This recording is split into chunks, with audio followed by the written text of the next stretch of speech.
Hello everyone, কেমন আছো তোমরা সকলে? আশা করছি তোমরা খুব ভালো আছো। আমি অনেকটা ভালো আছি।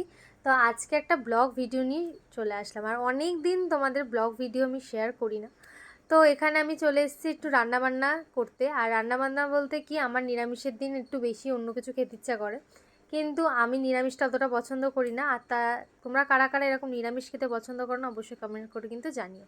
তো নিরামিষের দিন হেলদি এমন টেস্টি জিনিস খেতে হবে, তার জন্য রান্না করতে চলে আসলাম। এখানে হচ্ছে কি, চাউমিনটা বয়েল করতে দিয়ে দিয়েছি আর হলুদ আর তেল দিয়ে বয়েল করতে দিয়ে দিয়েছি। এখানে তেলটাও গরম করতে দিয়ে দিয়েছি, তার সাথে লঙ্কা ফোড়ন দিয়েছি, কারণ হচ্ছে ঝালটা বেশ ঝালঝাল হবে জিনিসটা, তার জন্য। আর এখানে নিয়ে নিয়েছিলাম শুধু পনির, বাদাম আর আলু ভাজা, মানে আলুটাকে ভাজবো আর ওই করবো, আর কিছু দেবো না আমি। খুব নিরামিষের মধ্যে খুব হালকা পাতলা সিম্পলি জিনিস। আর তোমরা এটার মধ্যে গোলমরিচের গুঁড়ো অ্যাড করতে পারো, আমিও অ্যাড করেছিলাম কারণ আমি ঝাল ঝাল খেতে পছন্দ করি। আর এদিকে আমার বাবা লঙ্কা দেখলে খুব রেগে যায়, পছন্দ করে না। তো তার জন্য এই মানে জিনিসটা করেছি।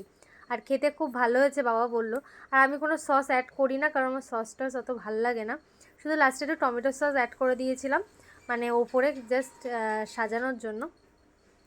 তো পনির দিলাম, এখানে ভেজে নিয়েছি। আর এই দেখো পুরো জিনিসটা দেখতে সুন্দর হয়েছে, তোমরা অবশ্যই কমেন্ট করে জানিও।